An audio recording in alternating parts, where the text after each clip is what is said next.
Attachment theory is the general development of a child based on the relationship the child has with its primary caregiver. Generally, it is a stage theory, but it is continuous and fluid, with the idea that the stages don't happen at specific times for every single child. An important experiment conducted by Harry Harlow was when he placed two fake monkeys, one made out of chicken wire with a feeding tube in it, and one made out of chicken wire but covered in cloth. He placed them into a cage with monkeys.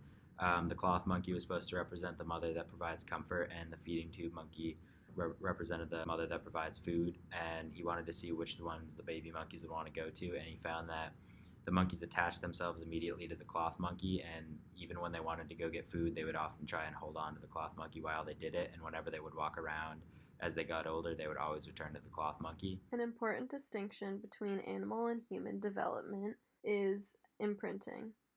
Imprinting is the way animals establish strong attachments during an early critical period in their life. Humans, however, do not imprint. The first stage of development is the pre-attachment period. This occurs in the first 0 to 8 weeks of an infant's life. During this time, the child warms up to the mother and establishes familiarity, which is the recognition of the infant's caregiver. Familiarity is an important piece of creating attachment.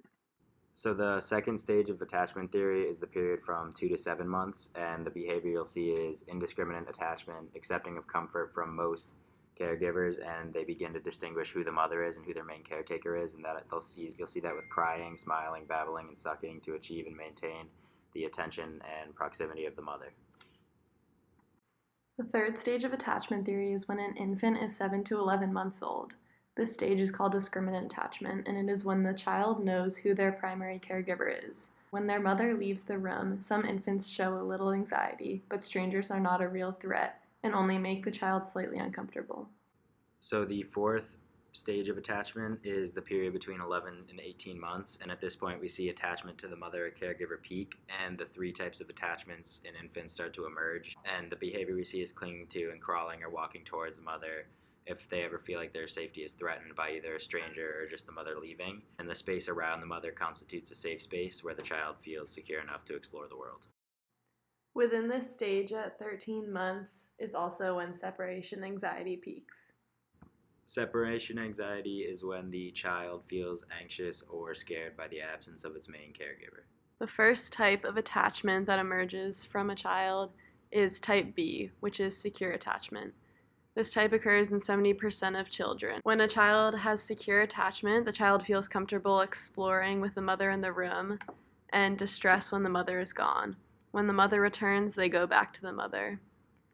A child has secure attachment usually when the parent shows sensitivity, acceptance, cooperation, and emotional accessibility. A child who is securely attached shows a great deal of autonomy, sharing, and problem-solving abilities. In the future, children with secure attachment show high levels of trust, closeness, and dependability.